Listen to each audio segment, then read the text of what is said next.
Bismillahirrahmanirrahim. Para hadirin jamaah salat subuh di masjid kesayangan kita ini, Masjid Mujahidin. Semoga senantiasa dirahmati Allah Subhanahu wa taala, diberikan perlindungan dari segala bentuk macam makar syaitan, baik syaitan jin dan syaitan manusia.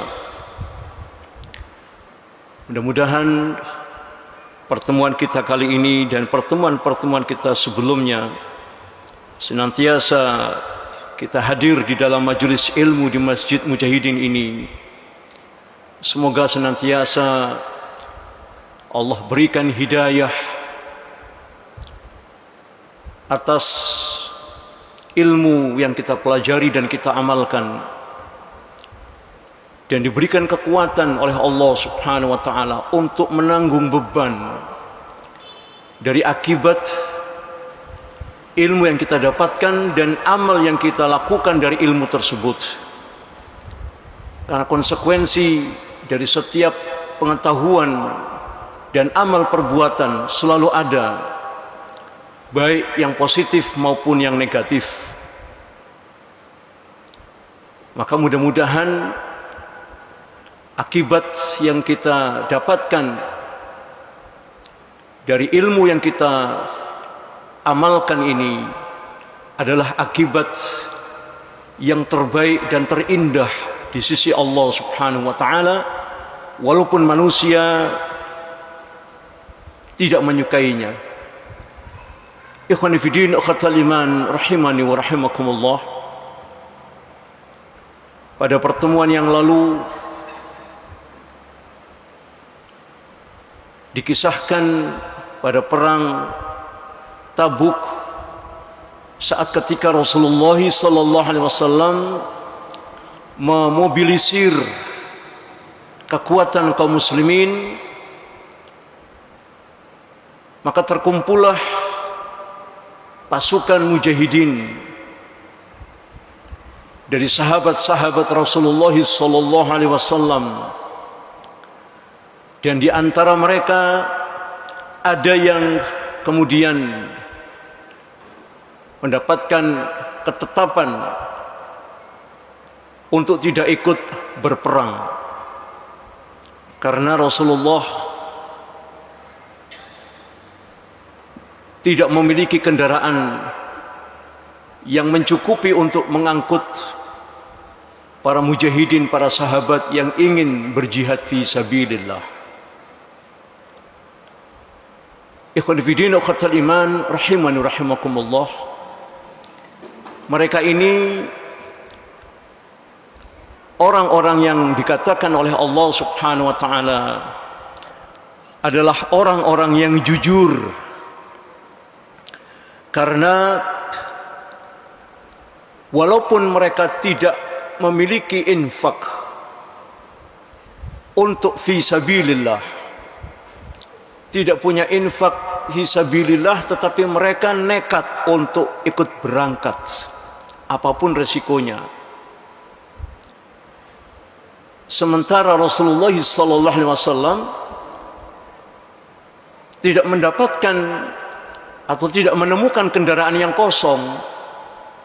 Sementara perjalanan dari Madinah ke Tabuk itu sangat jauh, 685 kilo, dan itu ditempuh bukan dengan kereta api atau mobil pribadi, tetapi dengan perjalanan unta dan kuda.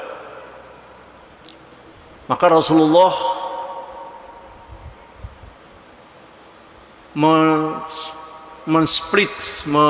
memilih dan memilah. Maka orang-orang yang diperintahkan untuk tidak ikut perang, bahwa mereka orang-orang yang jujur, mereka pulang. Kata Rasulullah, kalian pulang saja ke rumah, karena keluarga kalian pun juga membutuhkan nafkah dari kalian. Kendaraan pun ini tidak cukup. untuk mengangkut kalian, maka pulanglah kalian. Mereka ini, kata Allah Subhanahu wa taala, wa ayunuhum, dan air mata mereka itu bercucuran, menangis karena tidak berangkat, tidak bisa berangkat, dan tidak bisa infak. Ini satu sisi orang-orang yang berislam, ingin berjihad, tetapi tidak bisa berjihad karena tidak punya infak dan tidak ada kendaraan. Sementara ada orang-orang yang mengaku Islam,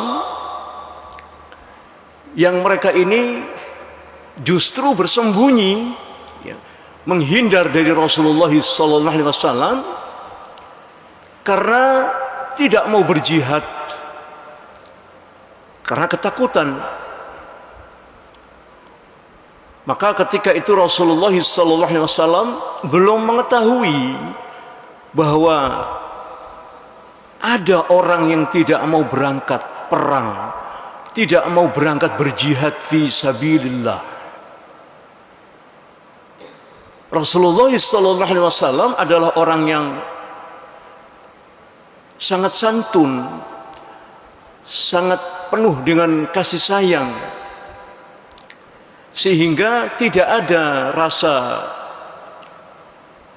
suudzon atau curiga kepada orang-orang Islam yang tidak mau berangkat perang. Tetapi nanti kemudian ketika sampai di Tabuk, kemudian baru turun ayat tersebut. Ketika Rasulullah sampai di Tabuk, ternyata tentara-tentara Romawi sudah pulang, takut dan meninggalkan lembah Tabuk tersebut. Dan akhirnya pun perjalanan yang panjang, kurang lebih 1 bulan perjalanan itu, maka kembali. Nah, ketika kembali itulah Allah mengabarkan kepada Rasulullah bahwa ada orang-orang di antara kaum muslimin pada saat itu yang tidak mau ikut berperang jihad fi sabilillah. Mereka ini dikomandani oleh seorang provokator, seorang munafikin, tokoh munafik di Madinah, yang semenjak kedatangan Rasulullah di Madinah, dia merasa tersaingi reputasinya oleh Rasulullah Muhammad SAW, yaitu Abdullah bin Salul, yang selalu menggembosi, selalu membuat kegaduhan di dalam tubuh kaum muslimin di Madinah ketika itu. Nah, ikhwan fillah, akhatal iman, Allah menurunkan ayat di dalam surat At-Taubah ini. Ada 3 ayat, akan kita bahas satu persatu. Yang pertama di ayat ke-93, di mana Allah Subhanahu wa taala berfirman, innama sabilu 'alal ladzina yasta'dzinunak wa hum aghnia, kata Allah, bahwa sesungguhnya orang-orang yang patut untuk dipersalahkan, orang-orang yang patut untuk mendapatkan hukuman adalah orang-orang yang yasta'dzinunak, yaitu orang-orang yang meminta izin kepada engkau. Mereka dengan alasan macam-macam, ya. Sebagian ada yang tidak minta izin, meninggalkan begitu saja perintah untuk berperang jihad fisabilillah. Mereka melarikan diri, sembunyi, supaya tidak kelihatan oleh Rasulullah sallallahu alaihi wasallam. Padahal jihad ini sama dengan sholat posisinya, sama dengan puasa posisinya, sama dengan untuk berbuat adil di dalam membagi harta warisan, ya. Karena di dalam ayat tersebut disematkan kalimat kutiba, kutiba alaikumusiyam, diwajibkan atas kalian untuk berpuasa, diwajibkan atas kalian untuk berlaku adil ketika berbuat adil ketika membagi harta warisan, dan kutiba alaikumul qital, diwajibkan atas kalian untuk berperang di jalan Allah. Maka ikhwan fillah akhwatal iman, orang-orang yang minta izin ini adalah orang-orang yang memang tidak punya uzur syar'i. Tidak ada uzur syar'i pada diri mereka. Mereka sehat jasmani dan rohani, dan mereka wahum aghniya, kata Allah. Sementara mereka memiliki kekayaan, mereka orang-orang yang cukup untuk hidup selama meninggalkan keluarganya, dan keluarganya pun tidak kelaparan. Tetapi mereka enggan untuk berjihad fi sabilillah. Dan mereka ini, kata Allah, dibongkar. Keinginan mereka itu sebenarnya radhu, kata Allah. Radhu bi ayyakunu ma'al khawalif. Mereka itu radhu bi ayyakunu ma'al khawalif.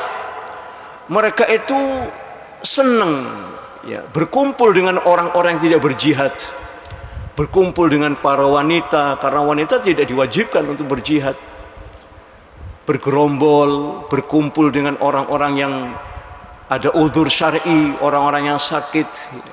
Mereka senang, mereka puas kalau berkumpul, berdiam di tempat mereka, di tempat tinggal mereka, dan mereka tidak berberangkat untuk berjihad.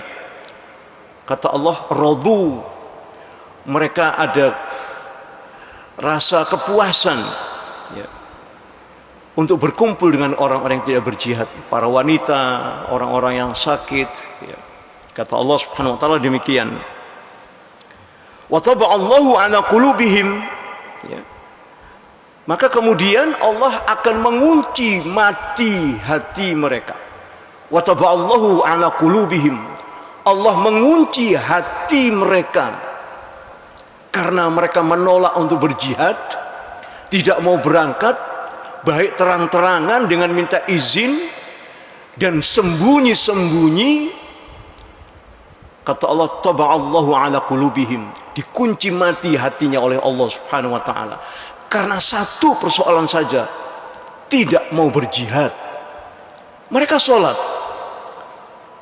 mereka baca Quran, mereka zakat, mereka puasa, tapi karena menolak satu syariat yang disyariatkan dengan kalimat kutiba alaikumul qital, diwajibkan atas kalian untuk berperang, mereka menolak.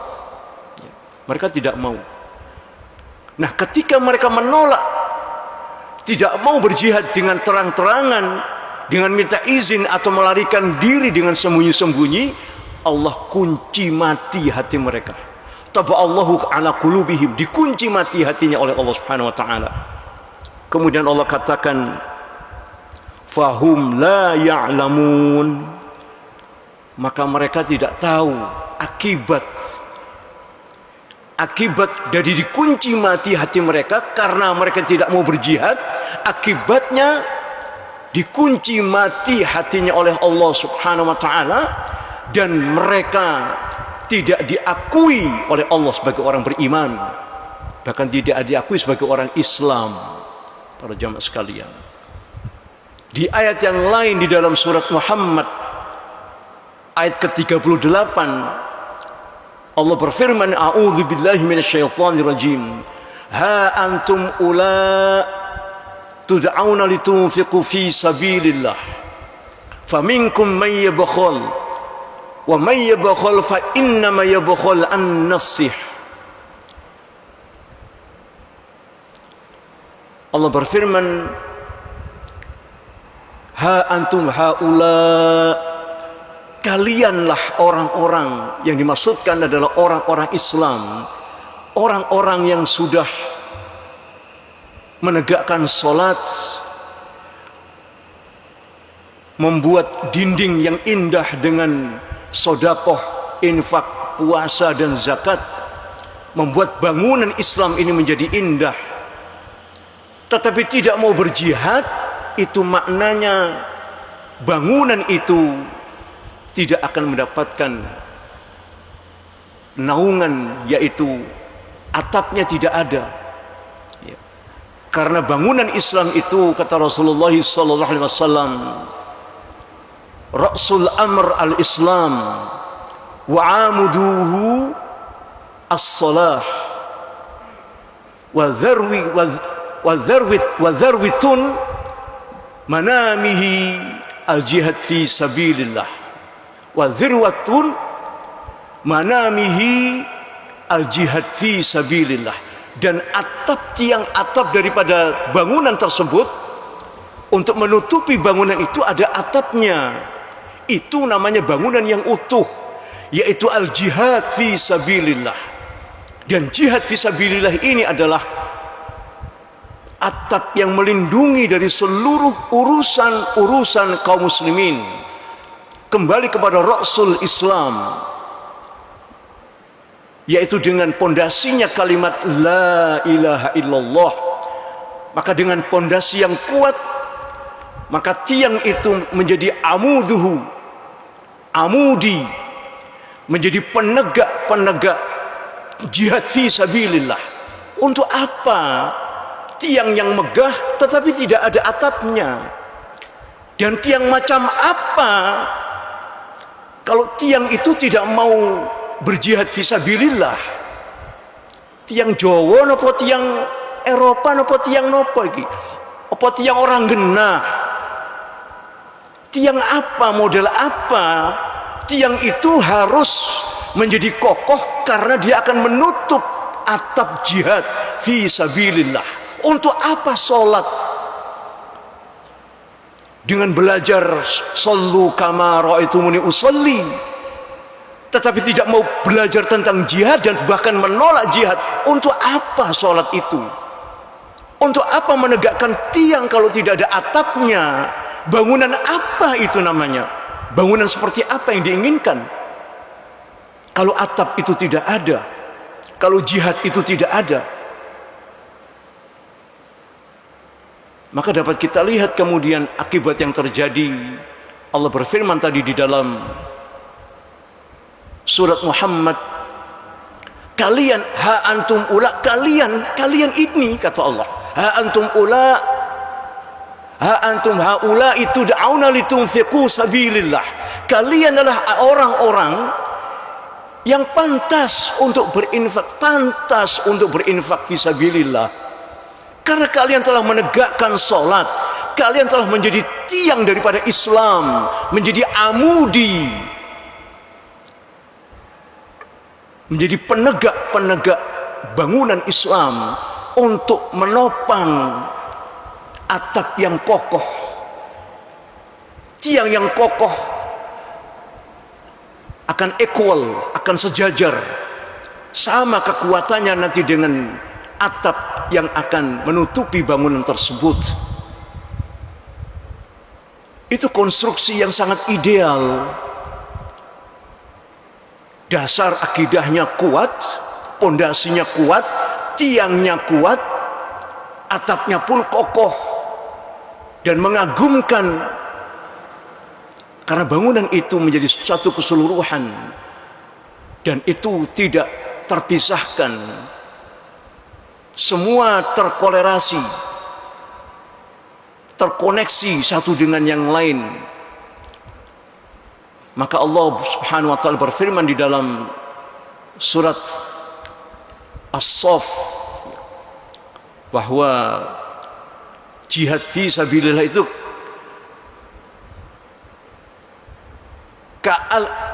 seperti bangunan yang kokoh, satu bangunan yang kokoh.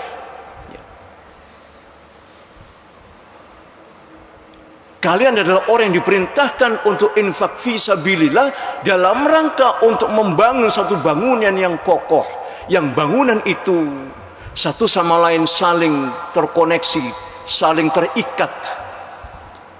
Air untuk mengikat antara pasir dengan semen, kemudian semen terikat dengan kapur, dan semen nanti yang menjadi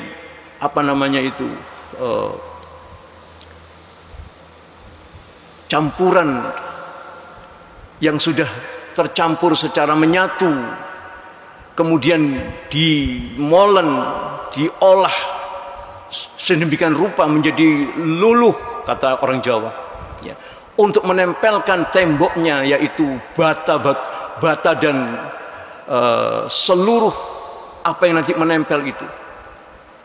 Jadi ikhwan fillah ukhtal iman, itulah bangunan yang saling terkoneksi, saling terkorelasi, saling mengikat satu dengan yang lain, tidak boleh terpisah.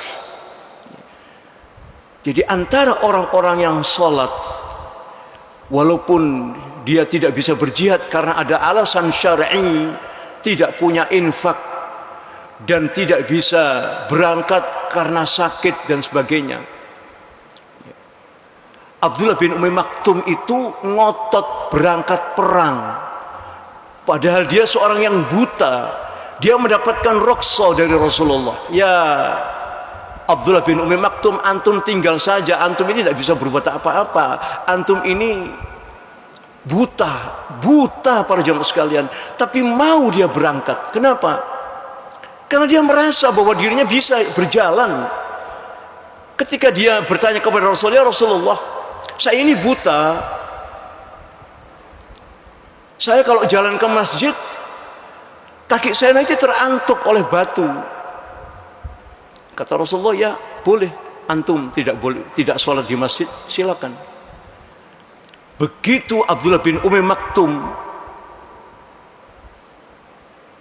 meninggalkan Rasulullah dan berbalik badan, dipanggil, "Ta'al ya Abdullah bin Umi Maktum, kesini dulu." "Wahai Abdullah bin Maktum." "Labbaik ya Rasulullah." "Ada apa ya Rasulullah?" "Apakah kamu mendengar adzan?" "Na'am, saya mendengar adzan ya Rasulullah." Maka penuhi panggilan adzan itu. Dengan landasan ini Abdullah bin Umi Maktum, seorang yang buta, berangkat ke masjid untuk sekedar menegakkan, mengokohkan bangunan Islam, yaitu al-amudu, tegaknya tiang Islam, yaitu salat. Maka dia tidak mau ketinggalan untuk menopang jihad fisabilillah yang menjadi atapnya. Dia tidak mau ketinggalan, para jamaah sekalian. Buta. Lalu bagaimana dengan orang-orang yang tidak mau berjihad ini? Maka kata Allah di dalam persoalan infak ini, di ayat di dalam surat Muhammad itu, Allah katakan, "Faminkum may yabkhal." Maka di antara kalian itu ada yang pelit, ada yang bakhil. Faminkum may yabkhal, di antara kalian itu ada yang bakhil, enggak mau untuk infak fisabilillah. Enggak mau. Ya. Dan bakhil ini memang satu penyakit, naudzubillahi min dzalik. Wa may yabkhal fa inna ma yabkhal an nafsi. Dan barang siapa yang bakhil terhadap jihad fisabilillah, jadi bedakan ya antara jihad fisabilillah, berjihad yaitu mengangkat pedang, berangkat perang, dan ada orang-orang yang membiayai untuk perang fisabilillah. Seluruh ulama madhab, mulai dari Hanafi, Maliki, kemudian Syafi'i dan Hambali, semua ulama madhab memberikan pengertian bahwa jihad fisabilillah adalah mengangkat pedang, yaitu berperang, itu namanya fayaktuluna wa yuktalun, mereka membunuh atau mereka terbunuh. Itu makna jihad fisabilillah.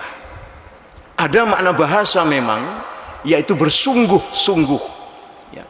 Maka bersungguh-sungguh ini pun ada pembagiannya, ada definisi daripada antara jihad bimakna lughawi dengan al-jihad fi sabilillah bimakna syar'i. Ada jihad dengan makna bahasa dan ada jihad dengan makna syariat. Disyariatkan. Jika berkaitan dengan makna bahasa, yaitu bersungguh-sungguh, ya, itu bukan berarti sama dengan perang, tidak sama, ya. Dan pahalanya pun berbeda, ya. Man jaa bil hasanati falahu asyru amsalihha. Nah, orang-orang yang dikatakan ayat man jaa bil hasanati falahu asyru amsalihha, barang siapa yang mendatangkan satu kebaikan, ya, satu kebaikan, kebaikan itu apa saja? Sedekah, memberi makan jamaah sholat Jumat, memberi makan orang-orang yang berbuka puasa, memberi makan orang yang sahur, memberikan sangu misalkan kepada orang-orang yang dalam perjalanan, yang perjalanan itu bukan untuk jihad fisabilillah, tapi perjalanan pulang atau perjalanan menuju ke tempat karena dia harus kuliah, atau kekurangan atau kehilangan atau kekurangan bekal, maka itu masuk pada kategori asyru amsalihha, seperti dia mendatangkan 10 kebaikan. Man jaa bil hasanah falahu asyru amsalihha, barang siapa yang mendatangkan di hadapan Allah satu hasanah, satu kebaikan, ya, maka untuknya 10 balasannya, ya. Tetapi orang yang infak fisabilillah itu, Allah katakan mathalul ladzina yunfiquna fi sabilillah kamathali habatin ambatat sab'a sanabila fi kulli sumbulatin mi'atu habbah wallahu yudha'ifu liman yasha' wallahu wasi'un alim. Perumpamaan orang yang infak fi sabilillah, mathalul ladzina yunfiqu fi sabilillah, perumpamaan orang yang berinfak di jalan Allah, yaitu berperang. Dia berinfak dengan niat untuk membantu menegakkan tiang sholat sekaligus untuk menutup bangunan, yaitu dengan jihad fi sabilillah. Dengan niat itu seperti dia menanam satu biji, maka tumbuh 7 tangkai. 7 tangkai, satu biji itu tumbuh pohon, dan pohon itu ada 7 tangkai. Dan setiap tangkai itu al-mi'ah, ada mi'ah habbah, mi'atu habbah, 100 biji kata Allah Subhanahu wa taala. Jadi kalau infak fisabilillah mendapatkan hasanah 700. Kalau tadi hanya sekedar infak sodako saja, itu mendapatkan 10 hasanah. 10 hasanah. Allahu Akbar. Allah Maha sangat sayang kepada kita para jemaah sekalian. Dibalas 10, bayangkan. 1 dibalas 10. Bayangkan yang ini 1 dibalas 700. Ya. Dan itu minimal 700 kata Allah. Sementara ada ayat yang terakhir Allah katakan wallahu yudha'ifu liman yasha' wallahu wasi'un alim. Dan Allah akan melipat gandakan, dilipat gandakan oleh Allah, tidak sekedar 700, tetapi dilipat gandakan. Wallahu yudha'if dha'ifun, Allah melipat gandakan sekehendak Allah liman yasha, dengan kepada siapa saja yang diinginkan oleh Allah. Tetapi minimal 700 para jamaah sekalian untuk infak fi sabilillah. Bayangkan dia menginfakkan dirinya dan hartanya di jalan Allah sekaligus. Wow, itu langsung Allah katakan di dalam surat At-Taubah, triple one kata para mujahidin, itu dikatakan 111 itu triple one. Ya. 111.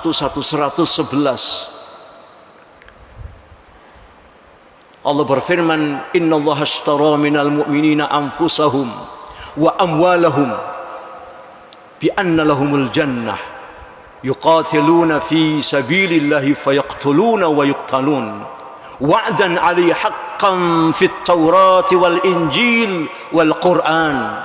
Wa man awfa bi ahadillah.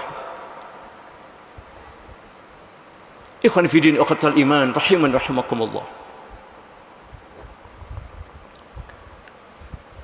Allah berjanji di ayat ini di dalam surat At-Taubah 111. Sesungguhnya Allah telah membeli dari orang-orang beriman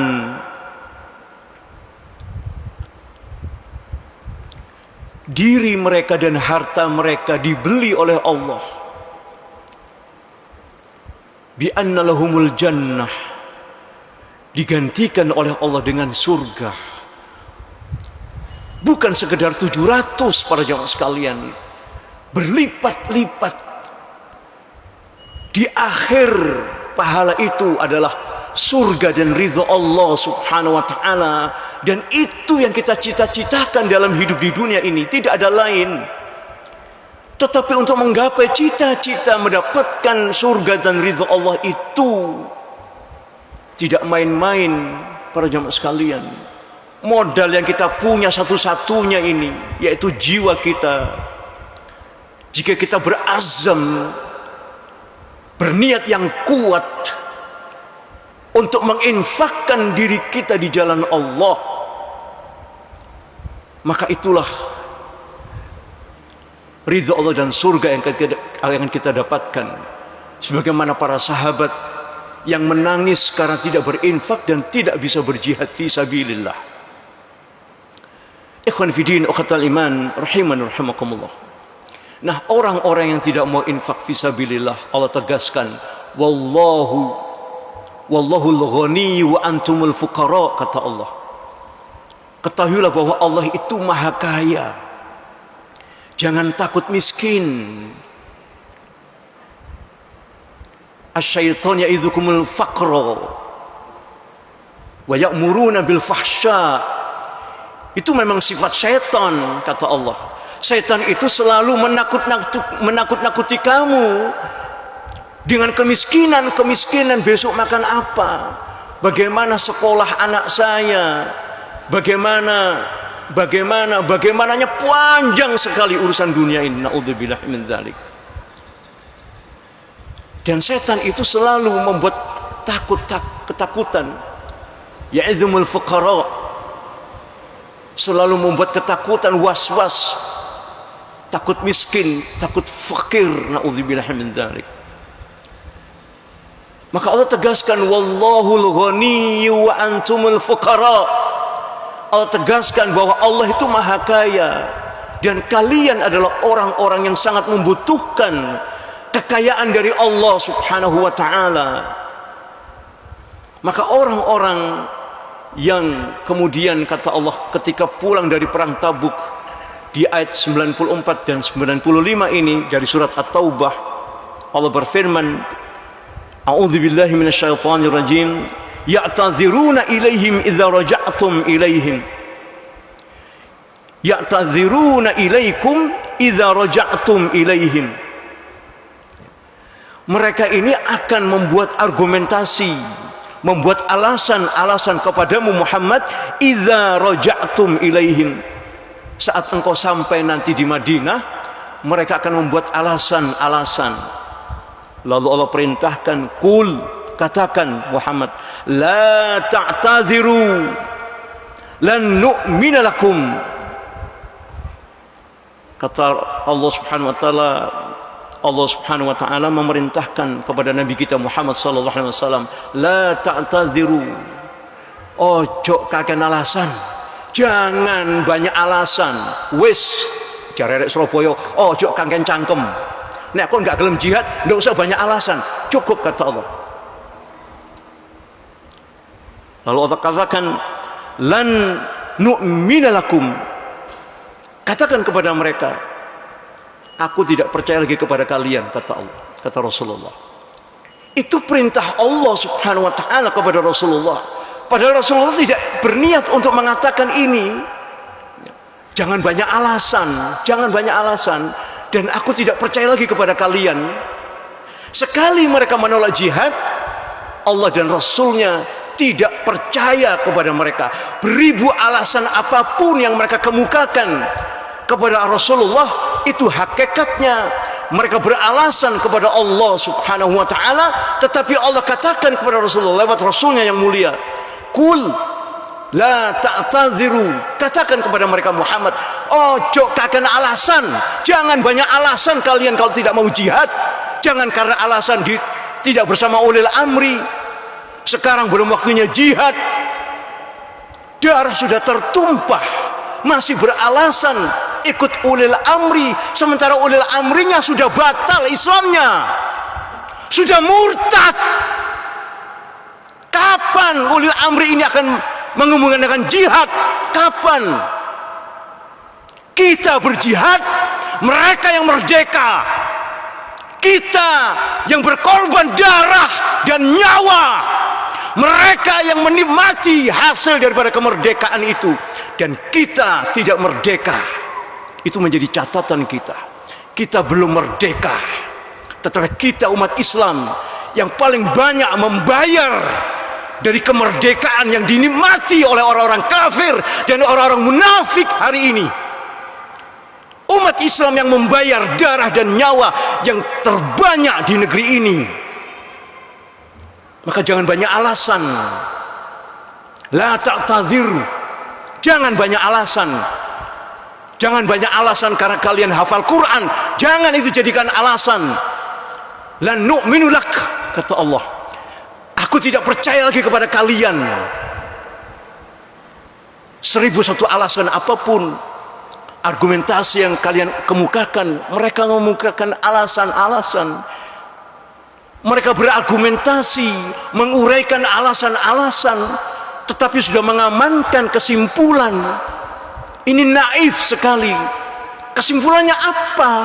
Kesimpulannya tidak lain, mereka tetap akan menjadikan tauhid sebagai ulil amri. Itu kesimpulan akhirnya, dengan alasan bermacam-macam. Mereka menguraikan argumentasi sambil mengamankan alasan mereka, seolah-olah menolak jihad itu adalah sesuatu yang wajar. Tidak wajar.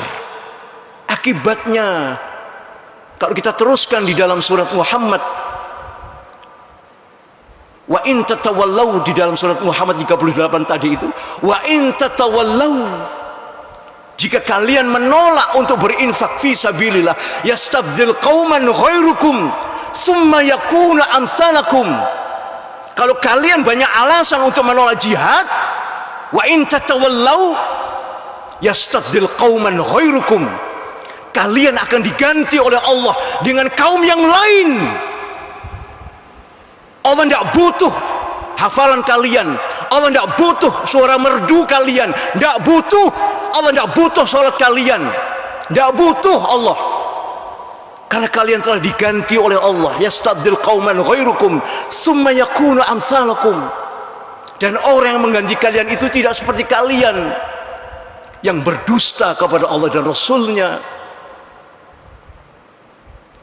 Allah tidak butuh, karena Allah sudah nggak percaya, Allah dan Rasulnya nggak percaya dengan orang-orang munafik ini, nggak percaya Allah.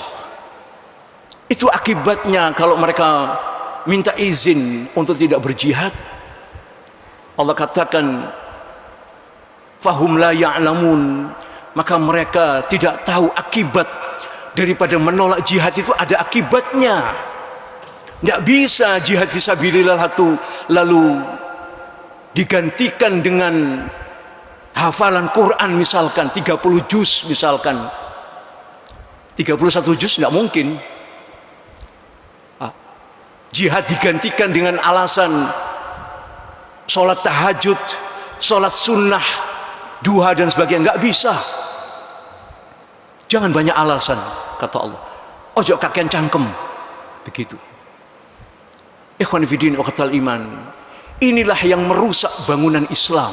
Orang-orang munafik yang model seperti ini, yang banyak alasan seperti ini, inilah yang banyak merusak bangunan Islam. Kita umat Islam yang memerdekakan dengan berkorban nyawa dan darah yang terbanyak dari umat Islam, mereka menikmati seenaknya saja. Kita lihat apakah hari pahlawan ini akan diganti, akan dimundurkan liburnya, tanggal merahnya dirubah. Kita lihat. Sementara Waisak tidak dirubah tanggalnya. Mari kita lihat kebiadaban orang-orang seperti ini. Seenaknya saja mereka berbuat kepada umat Islam dan kepada Islam.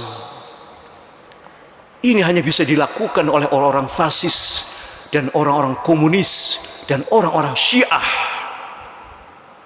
Ikhwan fiddin ukhatal iman, semoga Allah subhanahu wa ta'ala melindungi kita dari sifat kemunafikan dan sifat kepengecutan seperti ini. Mereka sebenarnya pengecut, tetapi berdalih dengan dalil yang sangat naif para jamaah sekalian. Semoga kita terhindar dari sifat seperti ini.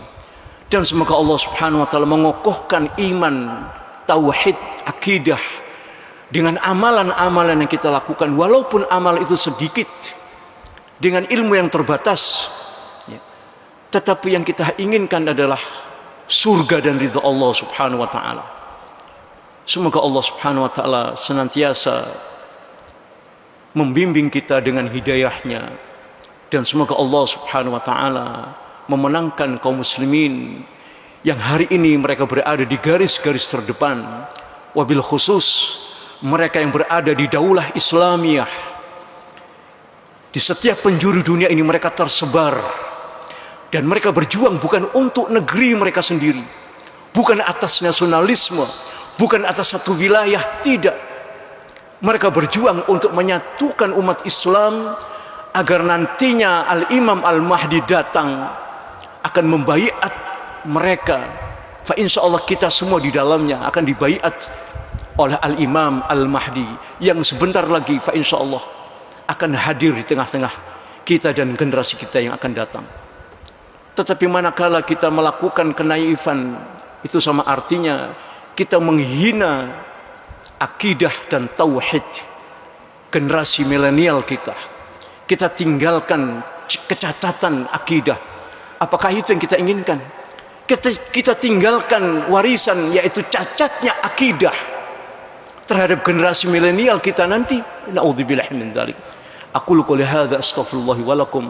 Innallaha ghafurur rahim. Wallahu a'lam bissawab. Subhanakallahumma wa bihamdika asyhadu an la ilaha illa anta astaghfiruka wa atubu ilaik. Wabillahi taufiq wal hidayah. Wassalamu alaikum warahmatullahi wabarakatuh.